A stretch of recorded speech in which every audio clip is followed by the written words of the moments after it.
Hello, everybody, and welcome to the Glory Glory podcast. I'm your host, as always, Kyle Quinn, and join me today is special guest Al Foran, the Impressionist, and also a big Man United fan. How's it going, Al? Not too bad, not bad at all. Getting by, getting over this pandemic. I suppose we're on the way out. The light at the end of the tunnel is here now. So yeah, it's all Yeah, hopefully we're going to reach the endemic rather than the pandemic good. in Yeah, the 2022. endemic. Yeah. Yeah, Okay.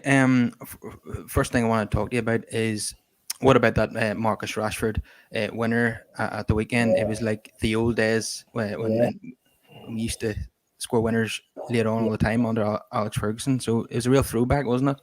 yeah. Real throwback, and I suppose a rare shining moment on a pretty much drab season. To be honest with you, a really bad season so far. So yeah, it was nice to see, and we actually played very well. We played well throughout the whole game. I thought we were very well organised. We defensively we were well set up, and we handled West Ham a lot better than we handled the likes of Wolves and Norwich and all of the games that Ranić kind of struggled in. So no, I thought it was a good game. Do you think things are improving under Ralph Rangnick? Because you get off to a bit of a mixed start, but we picked Yeah, up a few results recently. yeah, I do. I think he's finding his niche with the team. They were so impressive defensively on Saturday, and I thought they were quite good as well defensively against Brentford. Unfortunately, they conceded, even though Brentford were all over us in the first half. But I thought we handled that pressure pretty well. And Thomas Frank would say differently, but yeah, I think we'd I think we're well set up there. And Maguire played as if he was fighting for his place. And what about Varane? Do you think now that he's back to full fitness and he's playing regularly, do you think that's really helped us as well? He's a game changer, isn't he? He's a game changer. He's got all of the experience behind him. He's just a very competent football player, So that's what you need, and he's a winner as well. He knows exactly what to do, So if we improve and kind of build, like, let's be honest, we're building the defense around him. It's not Maguire anymore. It's all him now. So it's kind of who's suited better to partner him, Maguire or Lindelof. That's kind of the question now.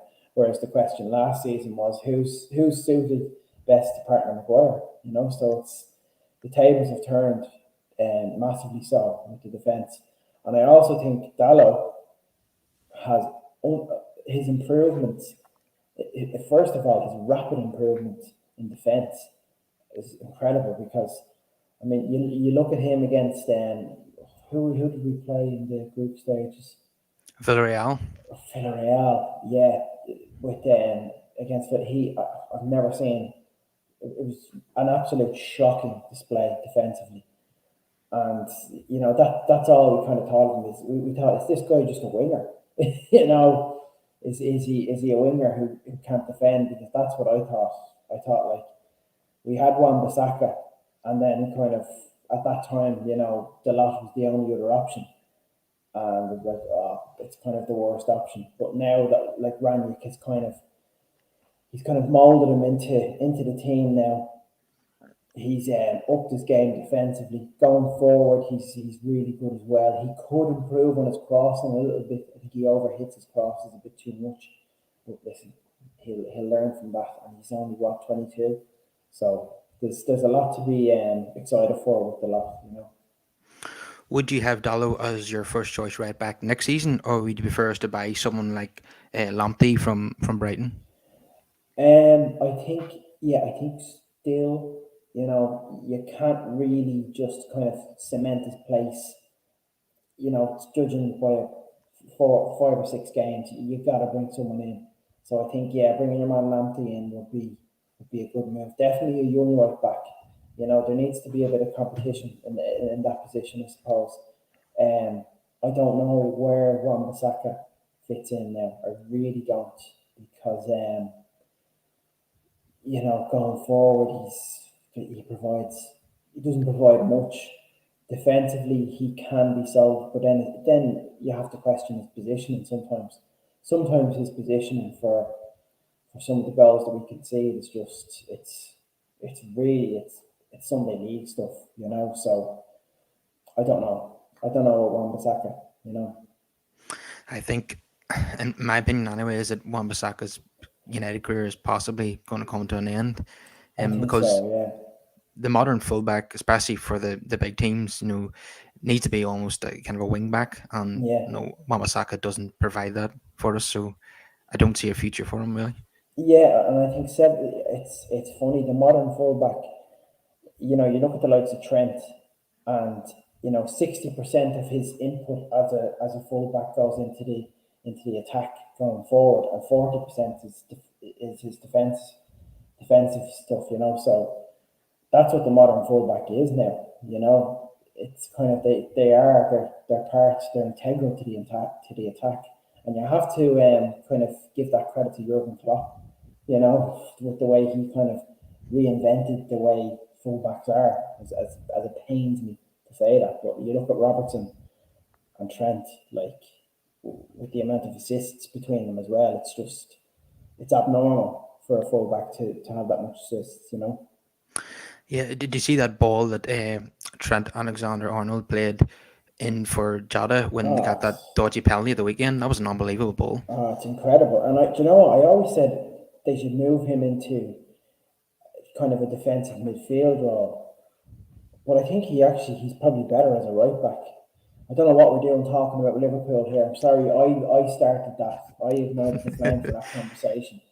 But I think I kind of went back on that opinion.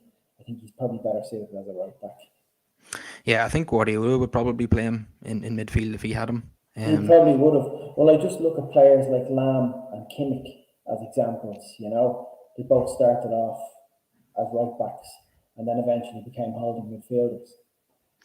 Yeah, that's right. Yeah. What we really want to have at United is fullbacks of that quality at our club, but I don't Oh, think we have that at the absolutely. minute.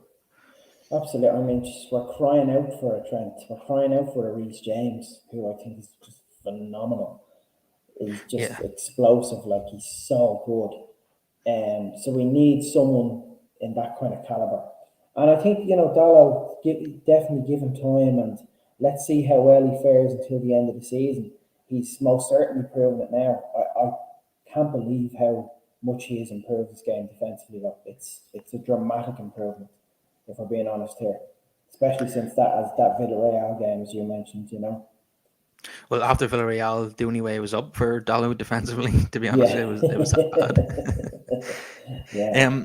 Luke Shaw on his day or last season, he has the Yeah. ability to reach that level of an attacking fullback, but we haven't really seen much of it this season. He's kind of regressed a wee bit since the Euros, which is very disappointing. Yeah, both him and Maguire kind of. I think they had a massive hangover from that Euros final. I still think he's quality. I still think he's a great fullback. Going forward, I think he's a lot better than Telles. Um, and even there's not much between them with crossing as well. Telles' crossing against West Ham was really frustrating me because it just the first man cleared it. You know, so I think Shaw. I think he is still the first choice left back, but he needs to work for that. He needs to work for that starting place because when Telles came in, it was the best kick up the arse he's ever got. Luke Shaw, he he played his heart out that season. He was phenomenal at left back. So I don't know what you do. Maybe you bring in another left back. I don't. I think Tellez is good, but I can't see him kind of as a long term um, in that position. So no, I think Luke Shaw is still the first choice. But as I said, he still needs competition. If you get me, beyond this season, he needs competition. Yeah, well, an argument can be made that Ragnick has made Tell his first choice at the moment, but Mm, possibly that's down to Luke Shaw not being available on a couple of occasions now. Yeah, But we'll find out who's first choice in Madrid whenever we're playing Athletic away from home. Whoever starts that game exactly. is Yeah, first choice. yeah, yeah. I wouldn't be surprised if we play a 3-5-2 in that game. I know. Well, I don't know actually. No, I'm thinking that now. That was when Ollie was manager. We kind of went for that formation in big enough games. I don't know if Ralph will try it, but I think the 4-3-3 formation is it's perfect for us. And you look back to the post to the at the start of the kind of the pandemic when football came back in, when was it, May, June 2020, and Ollie played a 4-3-3, and he played Matic, Pogba, and Bruno in midfield, and it was perfect. It really was, And I think as well, a case can be made for Bruno. He doesn't have to be the number 10. He actually plays better in a deeper role. He has more time to make sensible decisions on the ball. Whereas when he's playing in the number 10 role, I feel that he's too hesitant on the ball. And he tries to kind of play, I think, like the hero ball. Is that what the Twitter folks say? He tries to be you know, the Roy of the Rovers kind of player. Whereas he sat back a bit more against he was against Brentford, and he was brilliant. And Aston Villa. Aston Villa, he was fantastic. He's had a bit of a resurgence lately. He was coming in for a lot of criticism for the start he made to the season, but he's getting back to somewhere near his best at the moment now. I feel. And that's what he's doing. He's simplifying his game a little. That's all he needed to do. Really was all he needed to do. And I couldn't believe as well when we hit Brentford on the break last week. His pace on the ball. I didn't know he had. I didn't know he kind of had that in his locker. Like he's quick enough as well for an attacking midfielder. So that's one positive. It was very unselfish of him to For play it to Greenwood's goal, Greenwood. sorry, Yeah.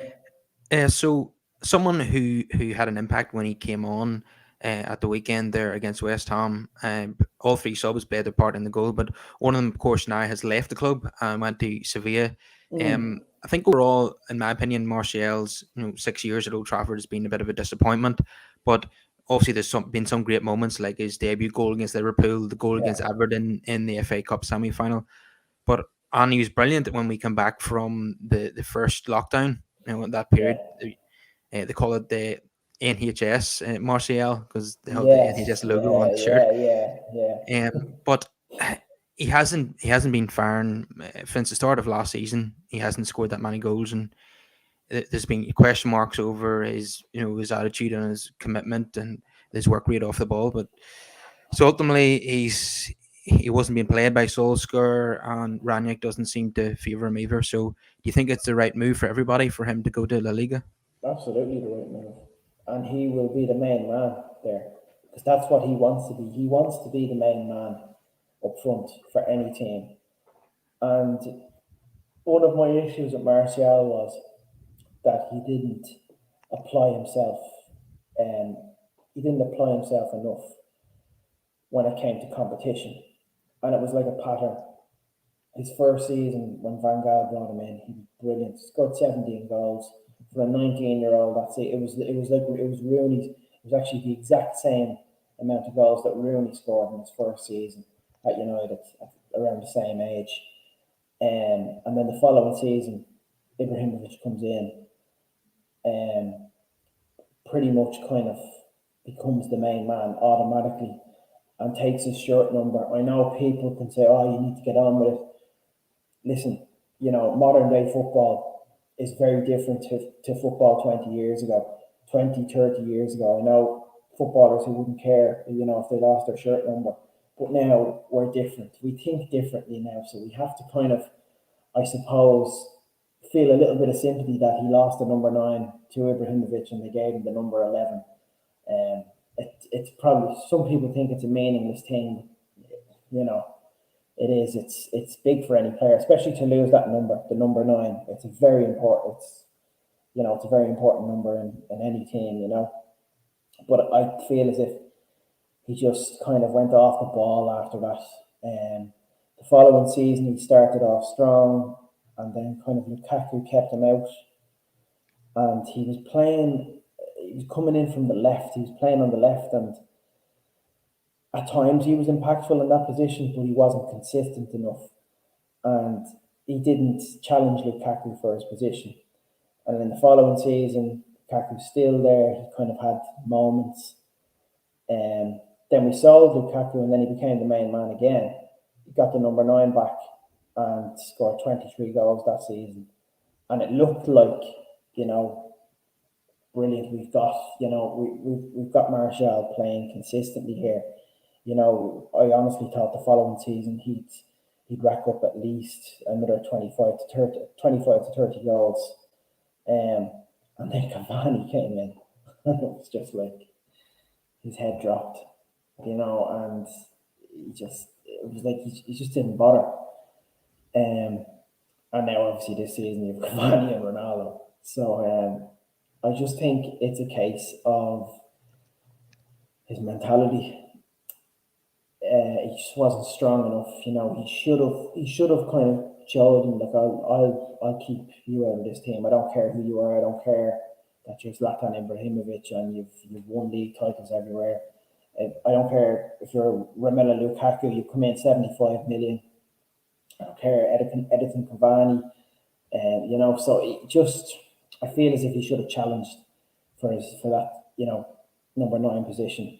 He should have kind of applied himself a bit more, honestly. But you know, people will make the case that he was treated terribly. You know, I don't know. I don't know. For me, I just thought he didn't do enough. He didn't do enough. But there was moments of absolute brilliance with him. And don't get me wrong, his ability is just phenomenal. Like, and I honestly, I know he's gonna tear it up for Sevilla. I just have that feeling. You know, he's gonna tear it up. He's gonna be their main man. There's not gonna be much competition around him, and yeah, he'll fly over there 100%. He honestly will. I But we think won't get also him back. I think also he was doing really well when Alexis Sanchez came in and he lost his place again. So he's Yeah, kind of had no luck at all. But it probably is a bit of both. It's probably a case of the signings of Ibrahimovic and Sanchez, Lukaku, Cavani, Ronaldo. Obviously, yeah. he's lost his place to those players. But at the Forgot same about time, Sanchez. Yeah. he hasn't applied himself, as well. No. So it's probably both down to being unfortunate and obviously not having the work rate as well. Because Mm. if he worked the way Cavani does, he would be one of the best players in the world. Easy. Easy. And I don't say that lightly. I agree with you. He would be. He's that good. And I say it to my brother, you know, my brother's another big United fan. And we talk about Martial and we just say, like, if this guy just had a bit of a work rate about him, like, we always said, you know, in terms of base ability, you know, he has more ability than the likes of Rashford and other players on the team. Rashford, you know, Lukaku at the time and Cavani, he just doesn't apply it. That's he just doesn't do it enough, you know.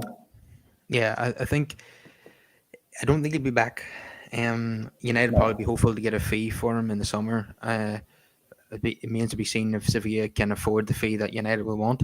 Mm. But you could. I mean, they're second place in the league at the moment, but they're just a few points off Madrid. If he Fourth, starts yeah. firing, who knows? Sevilla might win the Liga. Yeah. If they win the league and we finish outside the top four. Yeah, that would be a kick in the teeth, Fucking wouldn't it? hell. Yeah, it would be. So someone else who is supposed to be leaving this month is Jesse Lingard. This is Mm. so confusing. At the start of the month, he was apparently staying for the Yeah, rest of the season. Now he seems to have changed his mind and wants to leave again. Understandably so, because I mean he was brilliant for the second half of last season at West Ham, yeah. and then at the start of this season, his substitute appearances against the like of West Ham, Newcastle, Villarreal, he had a huge impact. But still, he has not started a Premier League game. He's not getting the opportunities, which I think is a little bit unfair. So definitely a move away is needed for Jesse Lingard. Permanent move away is needed for Jesse Lingard because I really thought maybe if we got him back, you know, he'd kind of kick on. He'd challenge Bruno. I think him and Bruno are in the, you know, they play in the exact same position. And any time Lingard was given that chance, he proved that he played so well when he came on. But I just think you look at Bruno and you look at his numbers, he's just, you can't drop him. You really can't drop Bruno. So I think it is best off for Lingard to get that move away. You know, and I know he can play as well on either flank, Lingard. But no, it's for me a move away for him is the best thing for him right now. You know. Yeah, given the resources we have in forward areas and attacking midfield areas, Mm. he's never going to be a regular for Man United. He's always going to be a sub, really. Yeah, Um, so it's best for him to and move on. But he's not a substitute. He's not a no, substitute. He's a player that starts in most teams in the Premier League.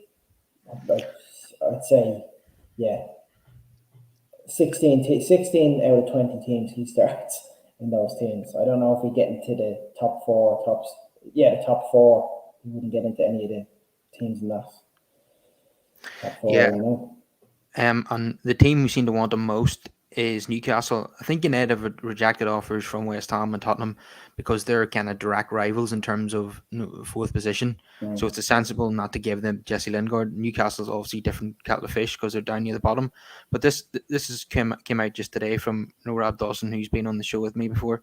Mm. United are asking Newcastle to cover Jesse Lingard's wages, pay a 2.5 million loan fee, and another 12 million if Newcastle avoid relegation. I mean, are United, taking the piss a wee bit here? Yeah, definitely, definitely. They're I don't know. I think they're taking notes from Daniel Levy in regards to playing hardball. Um, Let the lad get his move away. My God, don't let him rot on the bench for under 5 months. You know, he's turning 30 this year, Lingard. So get him that move away. Get you know get a. I think that's a fair enough fee as well. It's a loan fee. You're saying 12 million. Two So point five, two two point point five million loan fee and two 12 point million five. if they stay Okay, up. 12, and they will stay up because they've signed a good few players on But that result against was it Palace last week. Newcastle absolutely willing to Yeah, cover all his wages, pay the 2.5 million, but they will not pay United 12 million bonus if they stay up.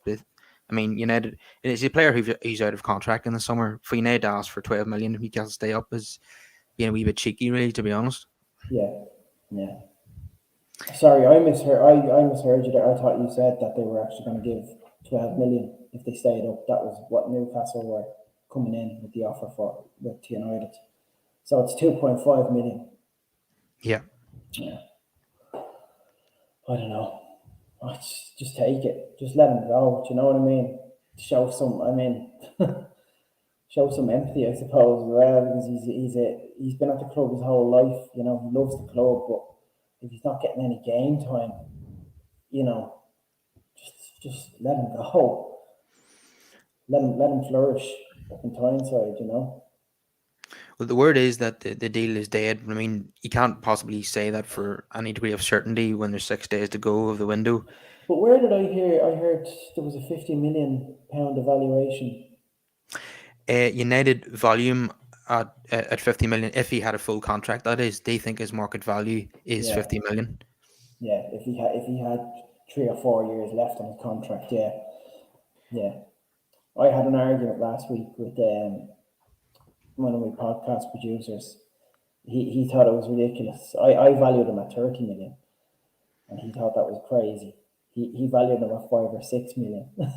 I think United could have got 20 million in the summer for him, but Yeah, they didn't let him go when they should have. yeah, they should have, especially, and they had Van der Beek there as well. I just can't understand why both of them are just sitting there on the bench. I think he's going to go on loan to Crystal Palace, it seems, and I Yeah. think that might be a right move because if he goes and plays football for 4 or 5 months, comes back to United, and he could find himself in a situation where Eric Ten Hag is United's manager in June, Mm. so it could work out really well for him still, and hopefully it does because I'm a big fan of his, and I'm a Yeah. bit annoyed by the lack of opportunities that he's got. Yeah. He's got a severe lack of opportunities, and it is unfair. And it feels as if, you know, he's given one audition, and if he fails that audition, he's not given another chance. It's like, he'll ultimately take that step forward in starting a game, and then he'll have an average enough game because he hasn't got enough game time basically previously, and that's him on the bench for another 2 months, not getting any chances. And that was the case with him when he started that Champions League game against Young Boys at home. He didn't have the best game. Since then, he hasn't been given a chance. So I don't know. And people always say to me, oh, we're not seeing what the coaches are seeing in Carrington. Maybe not. But listen, we've seen a glimpse of what he can do when he came on against Watford, you know, in that disastrous game.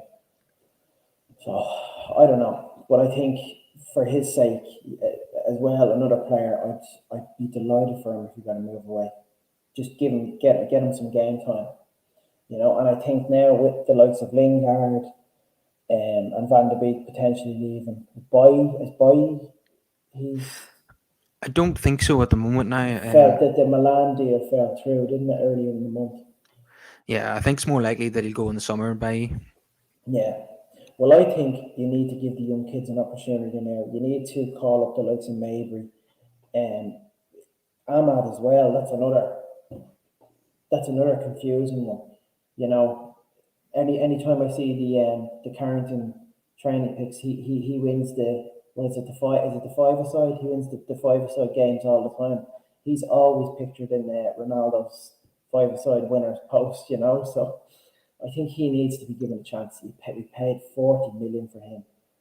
So let's see what the kid can do. And Alanga, well, it's great to see Alanga get the opportunities, but we definitely need to give some of the kids, the midfielders, a chance. The likes of Mabry and get Garner back as well. Absolutely, yeah. I'm hoping James Garner will get an opportunity next season because he's been on loan at Forest for quite a while now and he's excelled there. He even played well Yeah. against Arsenal in the FA Cup, so I want to see him get a run of games at United. Are you upset about the lack of incomings this January? Yeah, I really want us to sign a midfielder because everybody knows like what are our options in centre midfield. Fred, We McTominay, and we Matic. don't we It's not don't great. have much options, but I actually think that if we kind of give the young lads a chance, as I said, the likes of Mabry and maybe Ahmad, because I think Ahmad can play in the number 10 role. I think he can. I think he's played in that role before when he played in the youth team for Atalanta. I think you're best off not getting anyone in because that player might not be favoured by the new manager. And I think any manager in world football right now wants to sign Declan Rice, and I think he should be the priority signing in the summer. You've seen how good he was against us Yeah. on Saturday. He's 23. He only turned 23 a few days ago. He's captain of West Ham. He's been captain of West Ham for the last 2 years, I believe. He's a remarkable player. He really is. If he came to United and done really well, would you forgive him then for turning his back on Ireland? Yeah, I know. And I had that discussion with a few of my cousins. I'd slightly forgive him. He follows me on Twitter now, so I could do a bit of Agent Al. I could do a bit of Agent Foran work if needed. Yeah, it looks like he's probably going to cost upwards of £100 million. But if Yeah, we made one signing in the summer, he's the one I would go for then. yeah, he most certainly is. Well, I mean, it could be a case of signing another striker in the summer as well. You Yeah, I think know, Cavani's going to leave the club and I Martial's gone think already. I think so. Martial will be gone. You don't know with Ronaldo. Could he maybe go back to Sporting Lisbon. I know I know in Ronaldo's mind he thinks he has 4 or 5 years left in him. So we'll see. We'll see with Ronaldo. He's our top scorer. He's not playing the best lately. But you can't. You literally, it's a sin to doubt that man ever, because he just ends up you end up pie in your face. And I can see it if these Champions League games against Atletico, I could see him really turning up, especially because it's Atletico and he's just been a nightmare for them in the Champions League over the last 5 or 6 years. So yeah, I think Ronaldo. He has a lot more to offer for the next 5 months. I think Diego Simeone said that he would have had at least two Champions League titles by now, Atletico, if it wasn't for Ronaldo. Yeah, I know.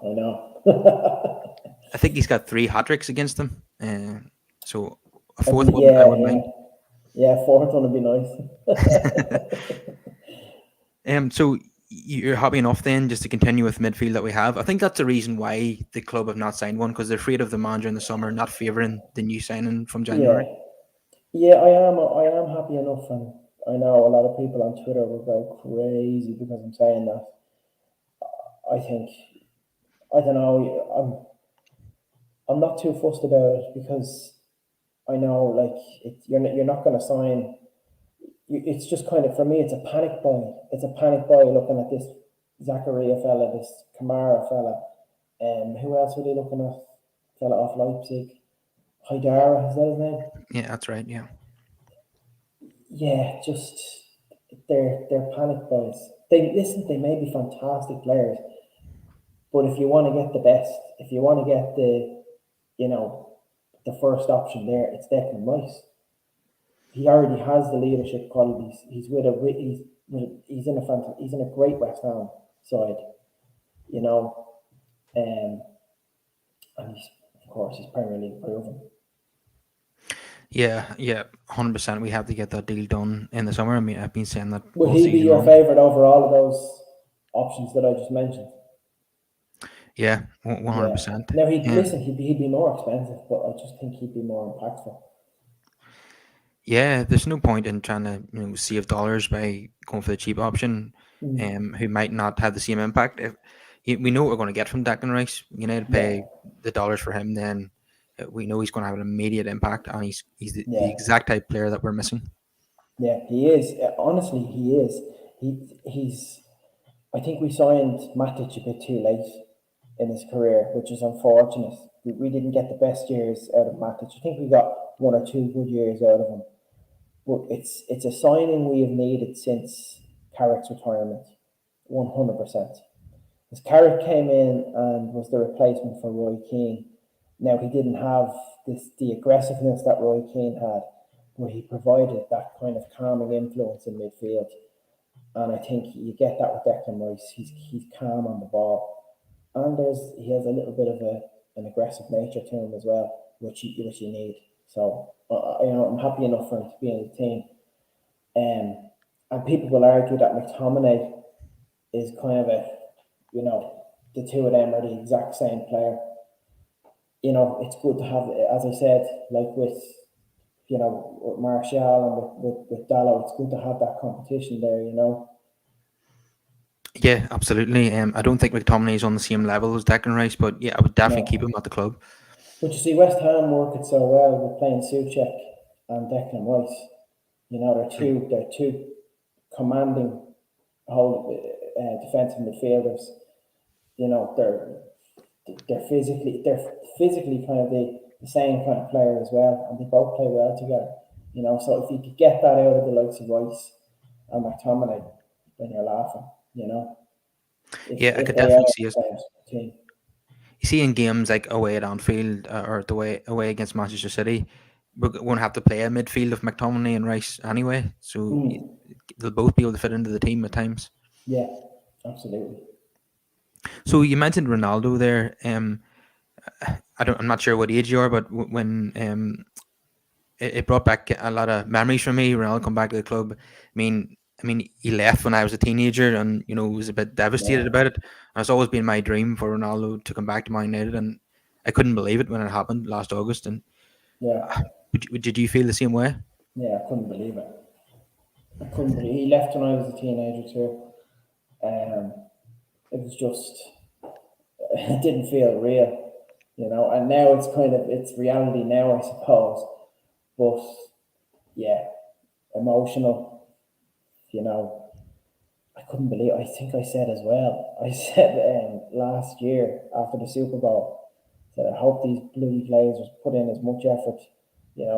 Signing Tom Brady for the Tampa Buccaneers. Hope they put in the effort doing it with United with Ronaldo in the summer, and it ended up happening. But yeah, it was great. It happened so quickly as well. He kind of went from villain to hero in the space of 2 days. But yeah, and there's a lot of, I suppose, there's a lot of debate around why he's come in.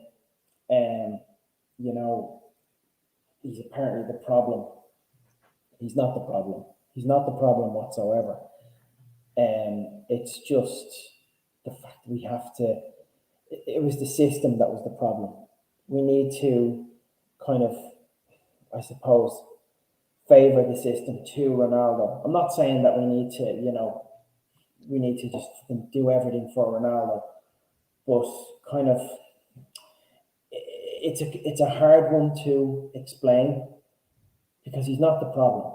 He's scoring the goals. He's getting the all important goals. He's our top goal scorer, as I said. But it's kind of creating a system that suits him and suits the players around him, because it seems as if he's the one who was stepping up during the absolutely awful god awful games under Ollie. He was the only one that was stepping up, and the other players weren't. So we need to have that system where everyone is fucking playing their hearts out. And it seems as if it's gone the other way the last few weeks. The other players are starting to perform now. The likes of Greenwood, young Alanga, Bruno are starting to perform, and Ronaldo's going to go backwards. So you just can't have it. You can't have it. You can't have it the same way. It just seems to happen both ways. Yeah, I don't think the 4-2-2 formation was working, but now we're No, playing 4-3-3. It's much better. works. It works much better. It really does. And I think that particular formation will suit Sancho when he comes back in, Yeah. because it's like he's had it so tough. He's had it really, really tough in his first season. And I think he needs to bulk up a little as well. Physically, he's not strong enough on the ball, I noticed. And on the ball going forward, creatively, I don't think there's any other player like him in Europe. Sancho, he's such a brilliant player when it comes to creativity. So if we get him playing, we get him playing well. I mean, we'll be laughing. Yeah, because if he can, you know, if he can get some assists in and link up well with the likes of Ronaldo and Bruno, then definitely we've got a really really top player in our hands as well. And even Pogba coming back in, I know I'm critical of Pogba, but that might give him a little boost as well. Yeah, I know what your thoughts are, but I think Sancho needs to play on the right hand side. I think that's where he excels. I don't think Do you he think does. so? I don't think he does terribly well out on the left. I think No. we've seen glimpses of his talent at United, especially in those games against Villarreal and Chelsea Yeah. and Burnley and stuff. But most of the good things he's done has come on the right hand side. It's Even in come on the right, yeah. the terrible game against Watford, we mentioned earlier that Van der Beek had a good game. The Van der Beek goal came from a Sancho cross from the right hand On the side. right Ronaldo side. heads it down and Van der Beek puts it in. He actually hit a bit of form around then, around November. Yeah, He got the goal against Villarreal, and he was one of the only kind of good players when he came on against Watford. So we'll have to see. he scored against Chelsea as well. And he scored Um, against Chelsea. Sorry, yeah, he scored against Chelsea. So you never know.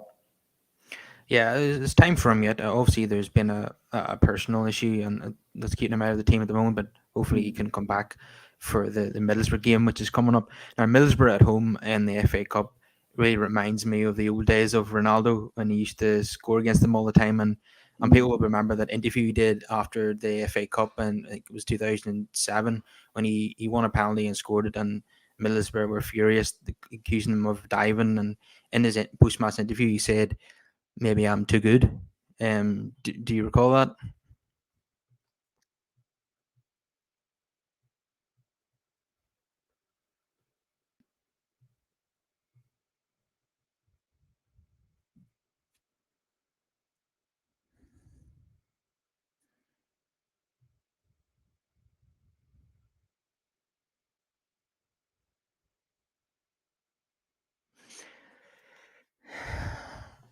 So Peter have lost Al for a moment or two.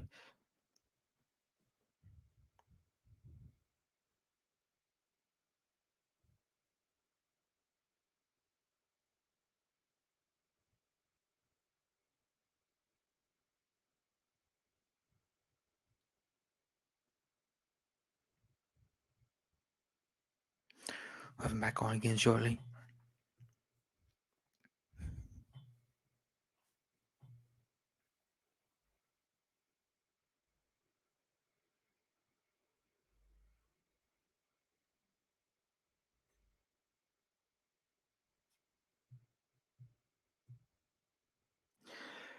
Please, everybody, get your comments in, guys, and please also like the video and subscribe to the channel while you're here. I'll be back on in a wee second.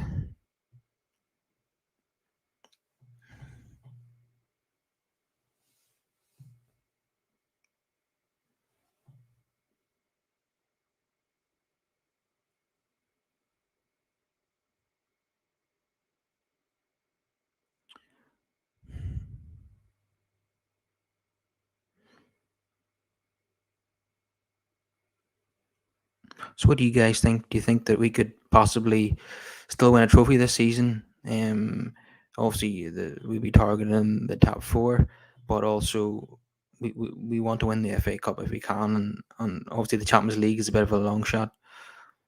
But if we can get past Atletico and get a bit of luck with a draw, I mean, who knows? I mean, we've seen Chelsea 2012 or under Di Matteo won the Champions League against all the odds, and of course Liverpool in 2005 done the same, and even Porto the year before that. So you don't have to be the best team in Europe to win the Champions League. So who knows? Anything could happen, really. You guys, let me know in the comments who you want to see come in as manager in the summer. Obviously, you've been linked with the likes of Eric Ten Hag, Roberto Mancini, Pochettino. Um, who's your favorite to come in? Who do you really want to see? It looks like Eric Ten Hag is the bookies' favorite and also the fans' favorite. Um, yeah, so I can really see that happening at the moment. I'm not too keen on Pochettino myself because he finished second in like a one horse race in PSG, so he doesn't have a great record of winning trophies. So not for me, not anymore. Eric Ten Hag though, at Ajax, he's done so well. He's got a very young team, very little resources to work with, and he's got them to uh, on the verge of a Champions League final in 2019. He's won. They went. They went a 5-year drought without winning the league, and he helped them win back the title. Sorry, we lost you there for a moment. Yeah.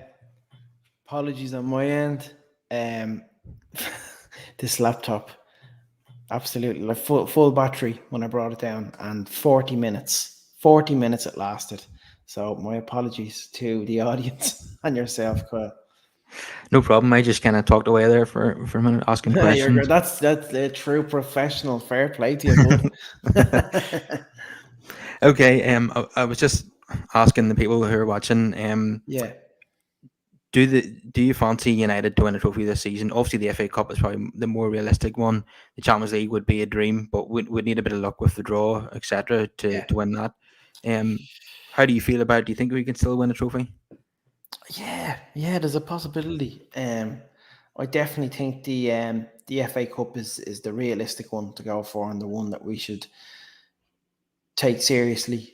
The Champions League also. I mean, we got to take that seriously. But from a realistic perspective, the FA Cup is probably the most likely one, the most likely trophy we could win this season.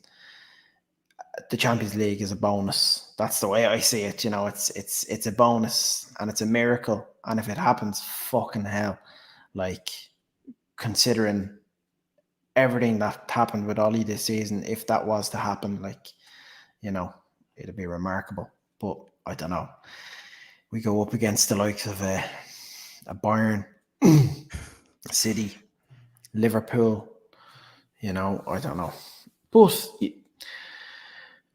you know, all signs are pointing to improvement in the team and with how we're playing under Ralph. So you never know.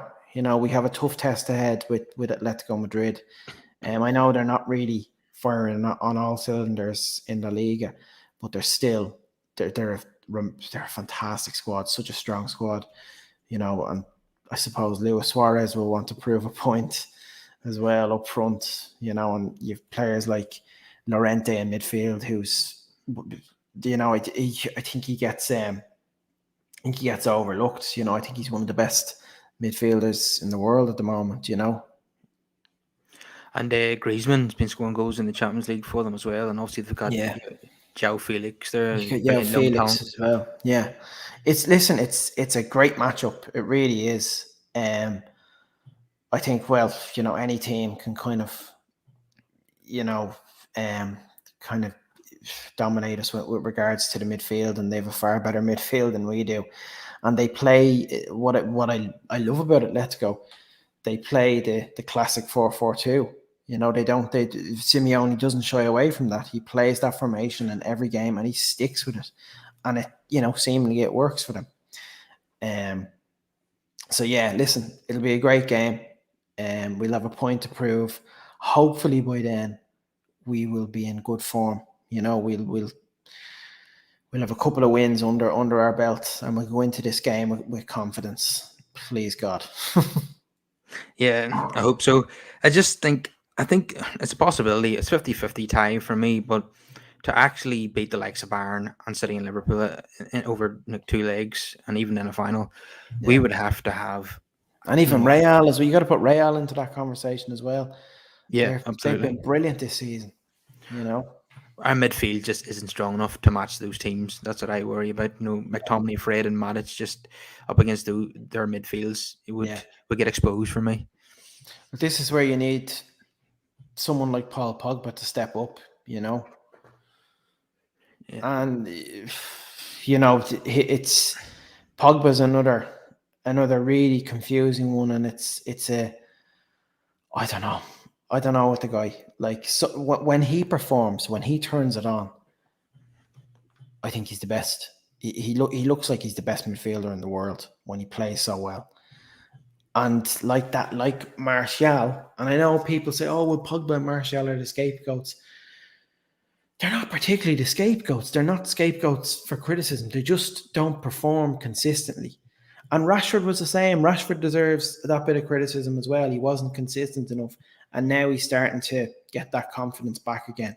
But with Pogba, it's just a case. I mean, if the guy performed consistently and through no fault of his own, if he wasn't injury prone, you know, he'd make such a difference in our team. He really would. And as I said, Kyle, when he turns it on, I honestly think he's the best midfielder in the world. When he decides to play, when he's like, listen, I'm gonna fucking show up. He's the best in the world at times.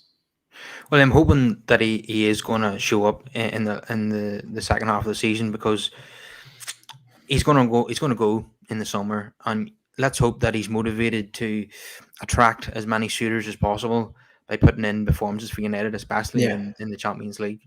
Yeah. I want to see the best of him, you know, in his last few months of the club. Yeah, absolutely. That's all you can hope for. The He won't sign a contract whatsoever. And it pains me to say this as well. I think the club need to kind of have they need to keep they need to, I suppose, have a good relationship with Mino Raiola and beyond Pogba leaving, because he has a serious stable of players, Raiola, and to fall out with him would be, it wouldn't be so much problematic, but I mean, you can see he's starting to pick up. He's starting to have some of the best young players are kind of are represented by him. Your man Gravenberch off Ajax, who looks unreal. Haaland, I'm still dreaming of Erling Haaland potentially coming to Man United. I think that would just be, it'd be amazing. But I think his likely destination is Man City. And that pains me. It pains me to say that. I think Real Madrid will also be in the market for Erling Haaland as well. Yes, I believe so as well. So listen, you don't know. I have heard as well that he would like to. His next move would be Spain. He'd prefer that, over England. I think what's happening there is that Real Madrid are not willing to pay the commission to Raiola and his dad, whereas Man City are willing to, and they're probably trying to force him in that direction, whereas he wants to go to La Liga. See, this is the problem with Raiola. It's that commission fee that he wants every time. How much did he earn from the Pogba fee? About 40 million. Was it 40 million? Something like that, yeah. I think so. Fucking hell, that's nearly half the fee. That's 40 million euros or sterling. I'm not too sure. It's probably euros, I think. I mean, the guy is just so greedy. He's everything that's wrong with modern football, Mino Raiola, and it's toxic. And this is my problem with Paul Pogba. It's that he lets him. It's like Mino Raiola's fucking Paul Heyman and can say whatever the hell he wants. He lets his agent just speak so badly about the club and doesn't do anything about it. And I hate it. I can't stand it. His comments as well before it was a league game away to Chelsea. It was on the day he made comments about Paul's very unhappy at Man United, blah blah blah, and it just fucking it caused a ruckus. It really did. And it's, Pogba's aware that this is going to come out. People might believe that it's Raiola working on his own, but he's not. Pogba has been briefed before Raiola does these interviews, so I wouldn't be anybody shouldn't be naive to think that Raiola is working on his own. There, he's representing Pogba, and absolutely not.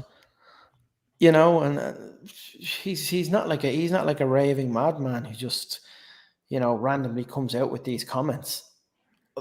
He's literally it's in line with Pogba's thinking. Yeah, it's calculated. Yeah, it is, and that's the part that really gets to me. It really does get to me. Yeah, it's been frustrating. 6 years that he's been at the club. There's been periods where he's had 10 games in a row where he's been fantastic, and then he'll have about 10, 15 games where he does nothing. It's just been like that over and over again. It just depends what Pogba actually turns up. I just hope that we can get the best out of him in the last 4 months. But I tell you what, though, if Ralph starts him in a couple of games and he doesn't do it, and he doesn't look like he's interested, then don't bother with him for the rest of the season, because we can't really afford that. Because there could be a situation where Real Madrid have already guaranteed him a contract anyway, and he's not motivated to perform for United. Well, and if that's the case, then I mean, Kyle, I think clubs will be turned off him because of his injury record. He's become very injury prone. He misses, at least on average 2 to 3 months in a season, maybe even longer, 4 months. He picks up injuries very frequently, and that could be a turn off for many other clubs. And this silly rumor that was going around of us giving him $500,000 a week, I just think that's absolutely crazy. That would be absolutely ludicrous if we paid him that money. He does not deserve that on the basis of his No. performances for United. And Salah's looking for 400 grand off Liverpool a week. Put that into perspective. I know it's crazy money, but in today's in modern day football and what Salah has done for Liverpool, I think it's pretty well deserved. Well, Salah's the type of player where you would just pay him whatever he wants because he performs consistently for his team. Exactly. So, with regards to the summer, who do you want to come in as manager? The fans seem to want Erik ten Hag. I would quite agree with that. But obviously, Pochettino and Mancini and people like that seem to be on the shortlist. Ten Hag to me makes the most sense because, I think Ajax went 5 years without winning the Eredivisie, and he's been winning the title with them consistently. He got to the Europa League final. He got within a whisker of the Champions League final with Ajax, and they put out Real Madrid and Juve along the way. Again, this 4-1, season, wasn't it? yeah, Away from home in the Bernabeu. Yeah, and this season in the Champions League, they've won every single group game. So they could go a long way again this season. So for me, he's kind of the up and coming manager in Europe right now, and I think we should get our hands on him. I don't think I need to say anything, Kyle, because you just said it for me. Yeah, top quality manager, and a long-term kind of project as well that he'll probably go for if he takes on this job. Poch, I've question marks over Poch. And not so much, I suppose, at PSG, I think everything is out of his power, it seems, at PSG. That's a club with just massive player power, and Leonardo is kind of running the show there as well. So he has, he doesn't have much freedom as a coach at PSG, but what he did at Tottenham was phenomenal, and it ended badly. But I honestly think, just looking at Ten Hag and what he's done at Ajax, their performance in the Champions League, their Champions League campaign in 2019 was just phenomenal. And a certain Man United player who occupies the bench was one of the standouts for that team. And as you said, if he gets that loan move to Crystal Palace and he comes back under Ten Hag, then, there's a lot to be excited about with regards to that. Yeah, he's a top quality coach. His style of football is very pleasing to watch. And it's, I think he's honestly the best candidate for me. If Luis Enrique became available as well, that would be, I'd go, I'd be all up for that as well. So, those two, either of them, if it came down to a choice, I wouldn't know who to pick. We'd be spoiled for choice if we had either one of them to pick, I think the issue with Enrique is that the World Cup in Qatar is next November. And so that's him out of the question, yeah. But if we're looking at Ten Hag and Poch, it's Ten Hag for me all day. Yeah, absolutely. Even if Poch was still Spurs manager, I think I might want Ten Hag because he's won trophies. I think he's even been the Bayern Munich 2 manager. So he's a big He loves German football and they like him over there. And so I think he's been interviewed for the Bayern job a couple of times. So he's come close to getting that. So it would be a coup for us to get him, I'd say. But he just has to be allowed to sign who he wants and get rid of who he wants. That's always been the problem with United. I think we're getting a clear indication of what Richard Arnold is going to do now in Ed Woodward's role. I think he is going to completely stay out of the footballing matters. I think he's going to leave that up to the likes of Murtaugh, Fletcher, and Ralph beyond next season in a consultancy role. I think that consultancy role is a smokescreen for a DOF role for Ralph, if I'm being honest with you. I think he'll have a bigger role than just being a consultant for the club. So I think there's a lot to be excited about. I'm also hearing that Richard Arnold I'm not praising him to the hilt here, but I'm hearing that he's been in touch with some of the ex-players. He wants to kind of get their thoughts on where the club should be right now. He's opening up communication everywhere apparently, which is something that Ed Woodward didn't do. He didn't do any time. There was no communication from Ed Woodward. We didn't have a clue what was going on. So yeah, there's I mean, that's encouraging. It's encouraging to hear that, Well, as long as he follows through on his briefings, Richard Arnold, and he's not just saying that I for know. Yeah. You just hope he isn't fucking saying that for the sake of it. Just, oh, this guy's great. It's like it's like fucking a new president coming in, making all of these promises, and then none of them fucking come. None of them are fulfilled. Yeah, that would be my worry. Obviously, a few people will be skeptical about those words coming from him, but I suppose we'll have to wait and see. The proof will be in the pudding in the summer. Yeah, the ideal scenario is that the football board of Ralph Fletcher and John Murtagh will be bringing in players and deciding who gets a new contract and who Yeah. goes, and Eric Ten Hag coaching the team. That's a setup that could really work. Yeah, 100%, absolutely.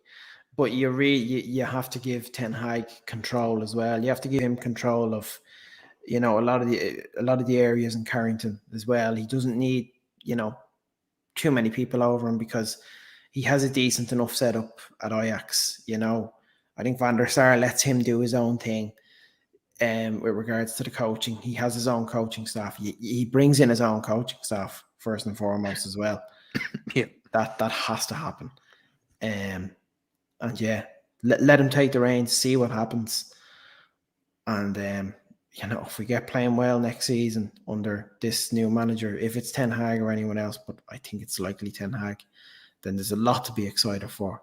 Please God, this is the turning point since 2013, because we've had so many false dawns. Yeah, we've had so many we've had so many appointments and created so many hopeful scenarios in our head that never came true. So hopefully this is the one that clicks. Yeah, and it should, as long as Richard Arnold just stays out of football and doesn't want to make all these commercial signings. He's a rugby guy. I believe so, yeah. He's he's just a massive rugby guy. Hasn't got a clue about football, but knows the commercial end of things. So let him focus on that. 100%. What Ed Woodward did was just ridiculous. He took on a role that was just too much for him. He was controlling the commercial side of things, and he was involved in the footballing matters. And he didn't have to do that. That was the problem. He didn't have to do that. Yeah, he was a novice in that role, and at the same time, David Moyes, who was a manager, who was really stepping up in levels by coming to Man United, and them two in those roles at the same time was never going to work out in hindsight. Never going to work. It's like, oh, so it's your first day. Hey, it's my first day too. Do you know what I mean? It's like it's like your first day of school. That's what it was like probably with them two. Yeah, it was a disaster from day one, really. Yeah. Okay, I was just saying to you earlier, we're playing Middlesbrough next in the FA Cup, and that brings back memories of 2007, 2008, with Ronaldo always scoring goals against Middlesbrough in the league and the cup. And there was one occasion where he won a penalty against Middlesbrough, and he scored himself and it put them out of the cup. And they were furious that they were accusing him of diving. Carlos Queiroz was very unhappy about that. And in his post-match, was this the same game where James Morrison came in with a tackle and got sent? He got a straight red. Yeah, Rooney then trolled him then after that when he flew in Ronaldo. You could hear his boots, his slap against Ronaldo's shin pads. You could pick it up on the audio. Nasty tackle. Yeah, and then Ronaldo in the post-match interview was asked about what had happened in the game, and sometimes maybe I'm too good. Yeah, that's right. I'm a historian too. Yeah, I don't think any United fan will forget that quote. Yeah. Yeah, no, it was great, and yeah, I suppose I'm looking forward to that now. Geez, it's not this Friday coming; it's Friday week. This winter break just got me out of nowhere. I didn't even know it was happening. I was looking at the fixtures on Live Score, going through, and I've seen what's championship. What the hell? What's going on here? And then I found out they're doing this winter break, so I had no clue about it until just up until last weekend. But yeah, good game for us to come back to. A nice comfort game, you could say. It's kind of a comfort game. It's an FA Cup. It's the what round? What round? Fifth round. Fourth. Fourth round. Sorry, fourth round. FA Cup. And yeah, I think it's give some of the young players a chance as well. I'm not saying completely change up the team, but definitely include Elanga in there. Greenwood. I don't know if Ronaldo will be involved because I think we may keep him for the Burnley game midweek. But you never know. He might field a strong enough team. And he likes playing against Middlesbrough, so he'll probably be desperate to play. Yeah, he's desperate to play any bloody game, you know.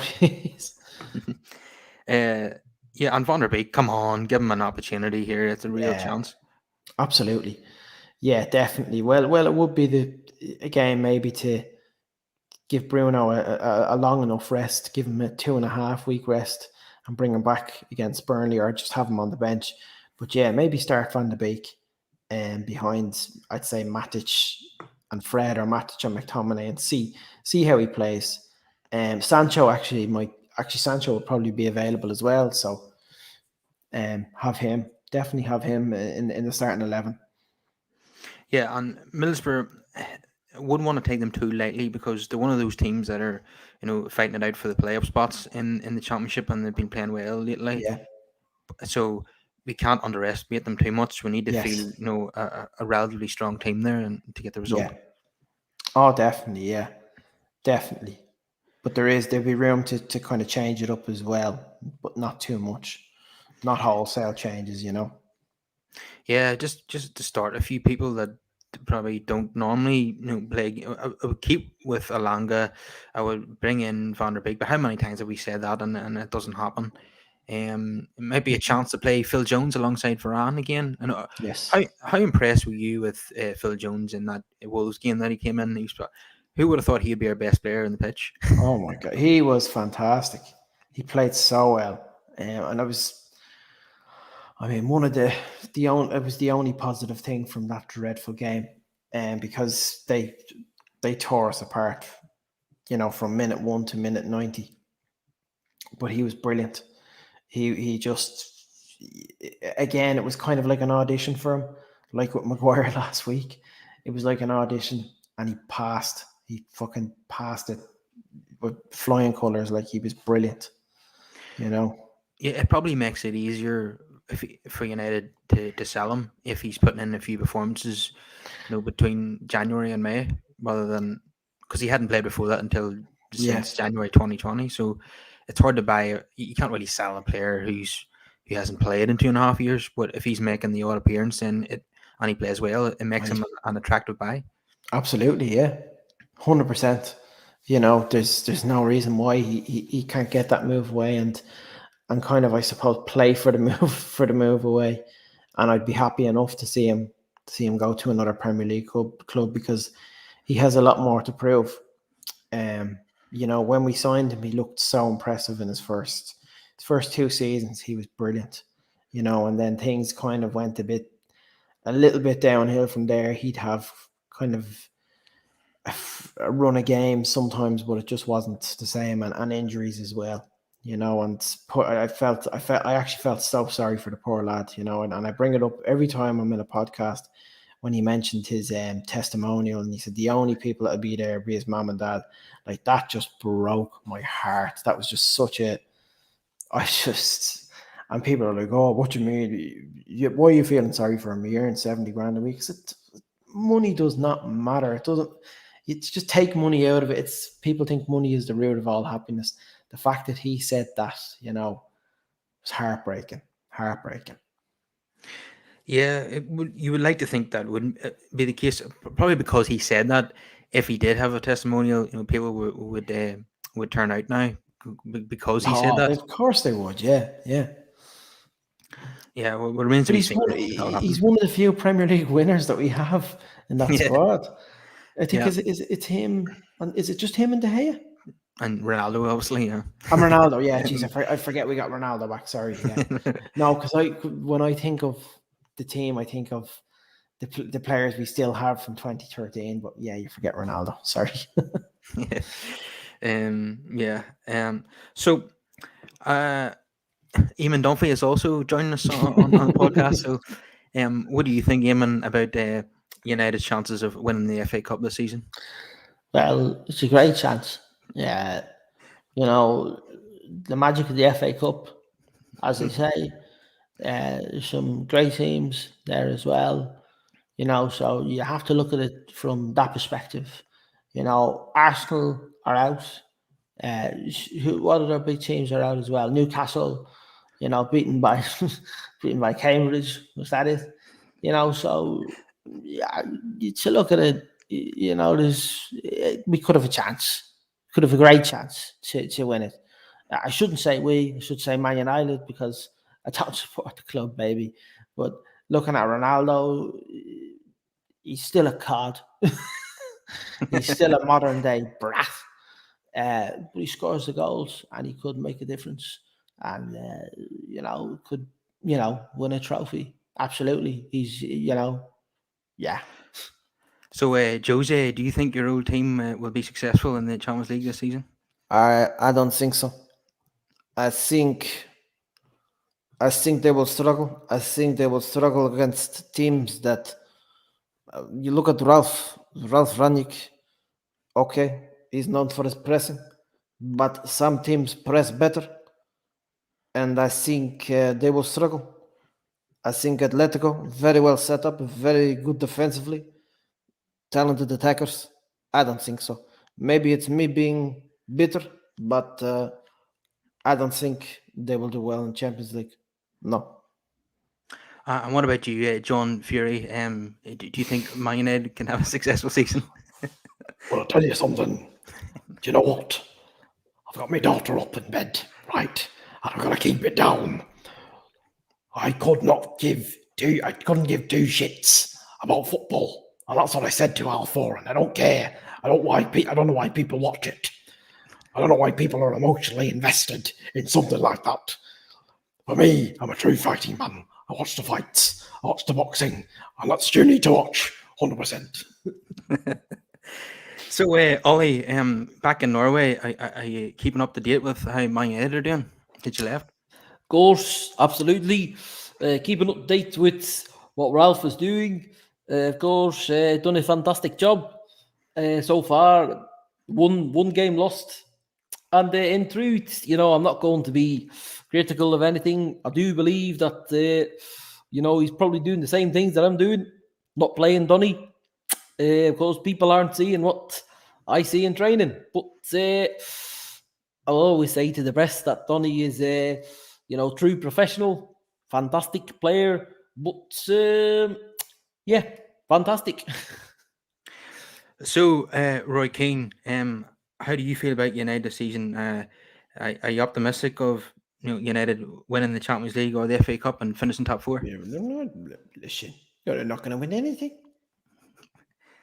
Probably, listen, the best thing they can hope for is top four. Hope you focus on that. You want to be in the Champions League next season. You want a new manager to come in. You don't want to be in the Europa League, do you? You don't want to be watching them on Thursday nights. Or even worse, you don't want to be in the conference.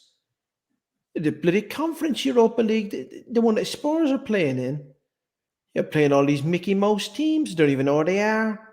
Now listen,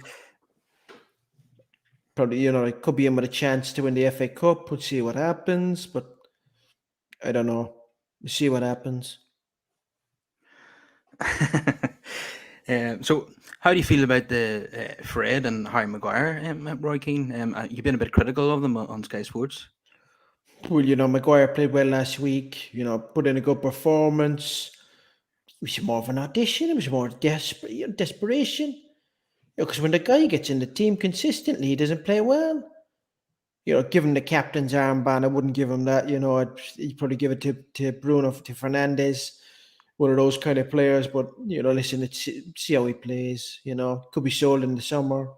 Him and Wan-Bissaka. Fred, he's been all right. He's got a couple of assists. He's playing okay. I think he had one disastrous game. I think it was Aston Villa. He didn't play too well in the second half. We'll see what happens. So, Jeff Stelling, who do you think is going to win the Premier League this season? I'm going to wake up my daughter. Who do I think will win the Premier League this season? You got to look at some of the contenders. You got to look at the Liverpools, the Chelseas, and Manchester Uniteds, and the Tottenhams. But I'm actually doing a Boris Johnson here as well, because it's kind of going into that. But we'll do that another day, of course. But Man City completely running away with the league. They're going to win it. So, Donald Trump, do you watch any soccer at all? I watch American football, the real football, and it's very respectful of you to call it soccer. But the real football is the football that Tom Brady plays. Patty Mahomes. That's the real football. And for me, the Super Bowl is going to be fantastic. It's going to be incredible. Tom and the Tampa Bay Buccaneers and Malcolm Glazer's team, Joel Glazer's, Joel and Avram's team, they're out. Very unfortunate. Will Tom Brady retire? Let's see. We don't know. Did you watch the NFL on the weekend? Or do you have any interest?